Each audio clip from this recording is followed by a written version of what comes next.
Batanguye guharanira uburenganzira bw'umukenyezi hari muri 1908 niho bafata bakaja mu mabarabara basaba uburenganzira bwabo. Ico gihe ngo barakora bagakora ibikorwa biruhishije cyane, ariko umwimbu ukaba mukeya cyangwa umushahara ukaba mutoya.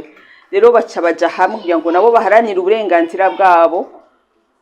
Ivyo bintu vyaje kwemerwa muri 1910, ariko umunsi mukuru wa mbere waje kuba celebré muri 1911.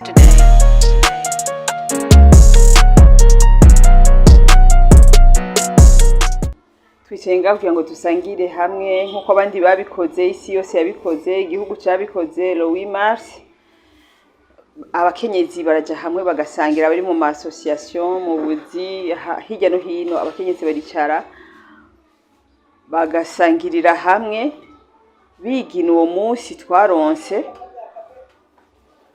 kuko murabiza aho hambere umukenyezi nta gaciro yari afise. Yari umuntu w'inyuma, yasubijwe inyuma novuga n'amateka, atagaciro yari afise, atajambo yari afise, kandi mu vy'ukuri yarashoboye. Rero iyo tariki yaraharaniwe na benshi, barayigwaniye. Abakenyezi benshi barayigwaniye mu myaka ya kera, kuko abatanguye guharanira uburenganzira bw'umukenyezi hari muri 1908 niho bafata bakaja mu mabarabara basaba uburenganzira bwabo. Ico gihe ngo barakora bagakora ibikorwa biruhishije cyane, ariko umwimbu ukaba mukeya cyangwa umushahara ukaba mutoya. Rero baca baja hamwe kugira ngo nabo baharanira uburenganzira bwabo. Ivyo bintu vyaje kwemerwa muri 1910, ariko umunsi mukuru wa mbere waje kuba celebré muri 1911. Rero natwe duca tubijamo, tuca tubyisangamo, tuza turawuhimbaza generation kuma generation, twisanga turiko turawuhimbaza. Rero iyo nibutse ico kintu ko muribuka abavyeyi bacu baho hambere, imibereho yabo ntiyari yoroshe mu vy'ukuri. Tuvyumvisha amatwi ko siho twari turi, ariko n'amateka y'ibihugu vyacu. Murazi ko atamukenyezi yafata ijambo, nta mukenyezi yiga, nta mukenyezi yaba mu ndongozi. Twarabo kuraba indero y'umuryango gusa, tukaba binyuma, ndetse no mwishengera ivyo bintu vyarakora, wasanga ari bwo buzima buhari. Hari inkuru ejo numvise iyo muri Bible inzamo, nibuka umwami Ahasuwerusi yaratwaye ibihugu 170 umengo. Ngo umunsi umwe yumva guserebra imyaka 3 amaze ari ku ngoma, ngo aratumiza abaganwa, aratumiza abarongoye bose ngo bafata iminsi bariko barasangira. Urumva mugabo yasangiye n'abagabo gusa, abagore bari mu kigo, abagore baba bari hiyo. Ngo haragera igihe rero amurika ubutunzi bwiwe, ibyo afise n'ibiki munkurikire mwebwe. Amurika ivyo afise, abereka igihugu ciwe, ibihugu vyiwe ingene bimeze, abereka ubutunzi afise, byose abereka. Ngo haragera igihe ahejeje ivyo byose acashaka kubereka rero ingene afise umugore w'igitangaza. Mu bisanzwe uko tubibona ngaha, president yicaye ngaha n'umufasoni waba yicaye ngaha, pasteur yicaye ngaha, umufasoni waba donc no mu manza murabizi ubu na kantu Kristo yadufyondeye. Ubu turaja mu manza umushinga nawe yicaye ngaha, nawe uca wicara ngaho.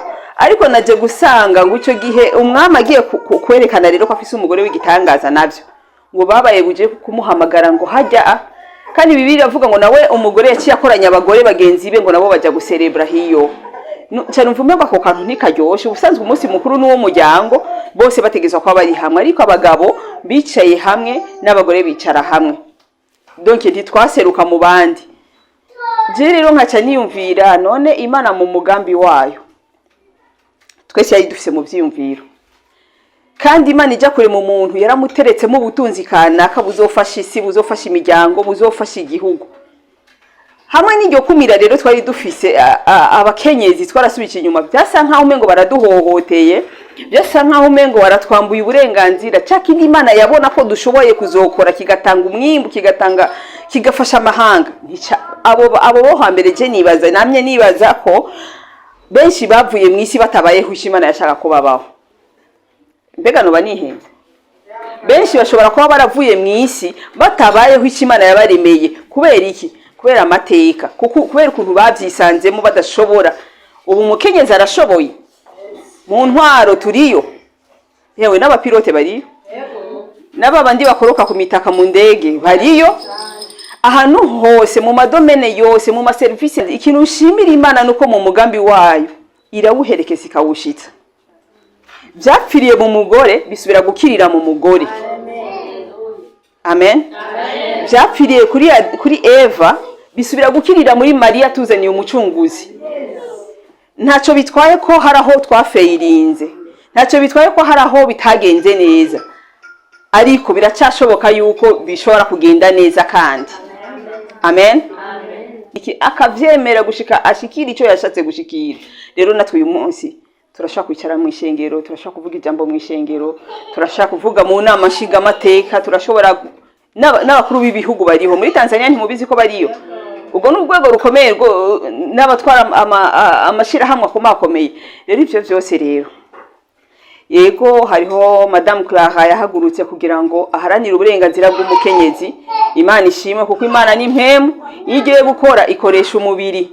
Umuntu niwe wenyine ashobora kuba mu masi abiri, isi fadika isi iboneka n'isi itaboneka, n'umuntu wenyene. Rero imisi yose Imana igiye gukora yitiza umuntu, kandi na Satani yagiye gukora yitiza umuntu.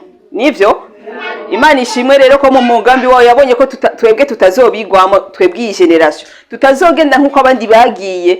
Umugambi yateretse muri twebwe utegerezwa kuzoranguka. Ubu rero turiho turi mu mugambi w'Imana. Ishimana yateretse muri twebwe tuzokibaho. Nutakibaho nutagikora abasi kibazo cy'amateka, kandi si n'ikibazo cya Kristo, ni kibazo cya wewe wenyene. Kandi nurenguka imbere y'Imana izokubwira ati nari narakugeneye gukora ibi nibi kuvuye mu isata vyukoze. Ni ikibazo gihagaze kuri wewe, si ku Mana, si no ku gihugu, ni wewe wenyene. Rero kuri uyu munsi turashima Imana ko twebwe twavutse muri shikinjana, muri iyi generation ishobora kuvuga na Kristo. Twage tubona abashinga abantu abakenyezi b'ibishinga ntahe, nukuri turafise abakenyezi b'ibishinga naye muri Bibiliya iravuga umukenyezi gose yagiye abintwara gatabara aho byari bigiye kuyangara. Byari narasomye ni mu bacamanza umengo 5 ni batari 4 bariko baravuga umugore Debora. Umugore Debora muramaze kumva amateka yiwe.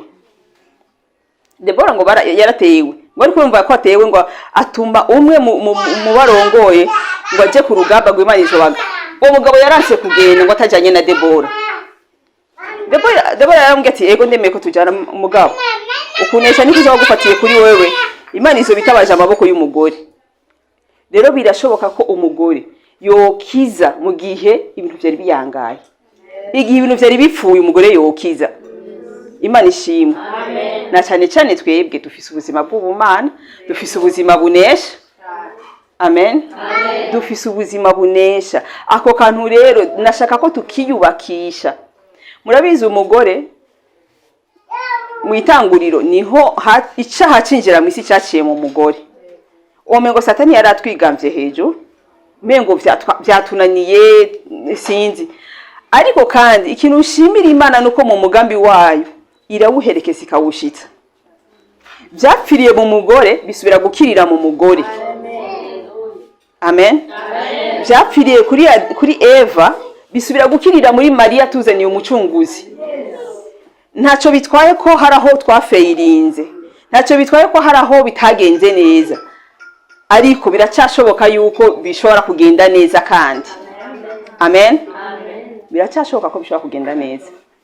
Twiyubakisha ayo majambo rero, urugo rwawe ruharanire gushika ruhagarare neza. Bene data ndiko ndavuga gutyo ntimwibaze ngo intambara ntazihari. Mu isi muri n'amarushwa menshi, ariko muhumure naranesheje, niko ijambo ry'Imana rivuga. Dufise ibishinga ntahe byinshi by'abagiye banesha. Nuja kwirefera, nuja gufata urugero ku muntu yaneshejwe na uzoneshwa. Ariko dufise abagore bagiye banesha. Mukanabari urugo rwe rwari rugiye Dawidi agira rukure ko rwose, mugabo umugore abihagararamo neza, urugo rwe rurakira. Nta mpamvu yo kujya tugenda tufata ama example ku bantu abamarene bahukanye, abagenzi bahukanye, abo vyananiye, ariko arakubwira ati va utegezwa kugwana gushikaho ivyawe bigahagarara neza. Nitwemera kubirekura, oya ntukarekure, birakomeye ego, ariko ijambo risokoroka mu nda yawe, mu mpemu yawe ni rihe? atuza akanwa kawe, akanwa burya kararema. Imana ishimwe kuta yaratanze ibintu byose. Jewe umunsi umwe naragiye kwa hariyo magazi imwe nagiyemo, magazi nini ngaha, hari uruja n'uruza, noneho ndiko ndinjira ninjirana n'undi sinzi ko ari umukobwa, sinzi ko ari umudamu, gusa yarafise taye z'abantu bakiri batoye, ateye neza mu abantu, ateye neza, mvuze ngo ateye neza mucyo mu byumva, afise hasi akagira mu nda zero, ateye neza. Turiko turinjirana rero njya mbona ku ruhande abadamu babiri, hewe baravuza uruhwa, nufaraze ngo umukobwa araho arateye neza kwe, umva baramusamarira, nje nshampagarara ndifata gutya, ntabwo nari nk'aba babigenze Imana ibagira abahungu byari gucya bigenda gute. Hari abafise amataye meza n'ivyo, hari abafise amaso meza n'ivyo, ariko ubugora afise ivi. Umugore afise iki? Afise ivi asumba ufise amataye. Shaka ukorora isi n'ijuru, utera uko hari abantu beza cyane, ariko natwe turi beza. Turi beza none. Turi beza. Kupfa twararemwe mu ishusho y'Imana. Murazi agace je namye mbona ingene Imana yafashe yiyumviriye. Umva Adamu yari mu itongo. Atakibazo na kimwe afise. Ivyamwa byose vyari bihari, ibikoko vyari bihari, ikiganiro ciwe n'Imana vyari bihari. Nta kibazo yari afise. Ngo ariko Imana yo ikivuga ati ngo si vyiza. None mwibaza ngo Adamu yarasenze? Adamu ntiyasenze. Ntiyanasavye Imana umugore, nta nivyo yarazi by'abagore, nta nivyo yarazi. Ariko Imana mu bumana bwayo ikivuga ngo si vyiza. Nawe vuga uti si vyiza. Oya si vyiza. Ivyo Imana yabonye ko atari vyiza, bitari bibereye, nivyo twaje gukosora. Sivyo none?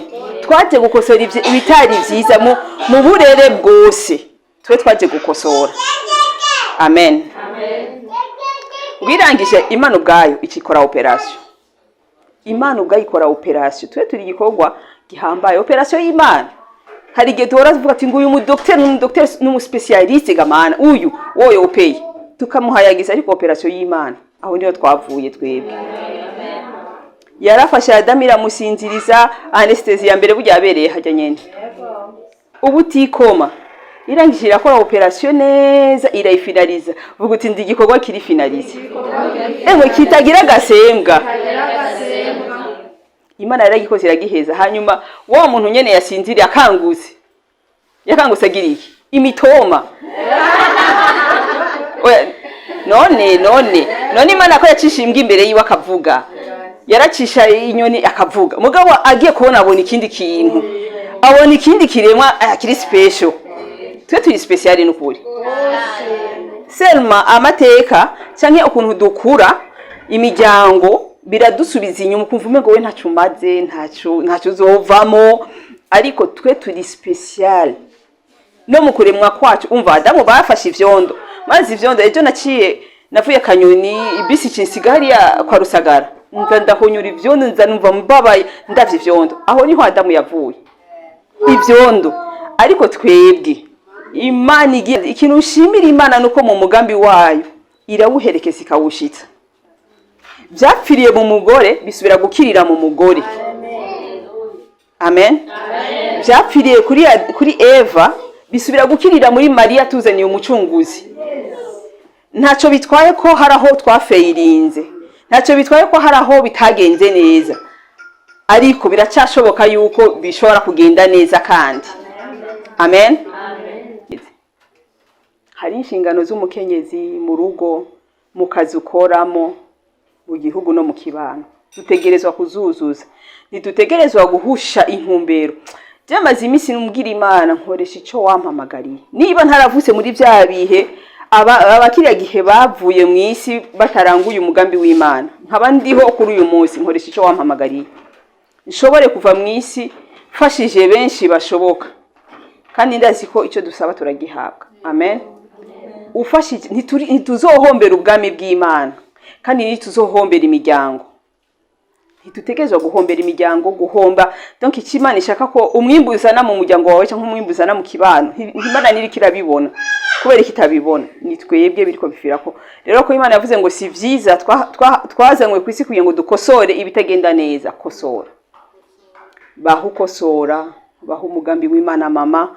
haguruka mu nkomezi nsha.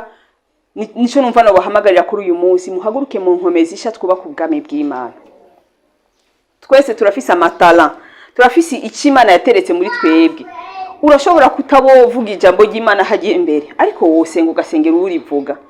Urashobora kuba utoririmba, hariyo vyinshi wokora kandi bikazana umwimbo mu bwami bw'Imana. Ico nyene kidudubiza muri wewe, ntiwumve ryajwi rigusubiza inyuma. Haguruka witera inkomezi, wambara inkomezi nsha, ukorera Imana, ukorera umuryango, ukorera igihugu. Byose icubero kigaruke ku Mana. Imana iranezerwa iyo turiko turama kandi tukama cyane. Nimva ari ivyo nobabwira ku munsi nk'uyu. Ndabanezererewe kandi ndabakunda.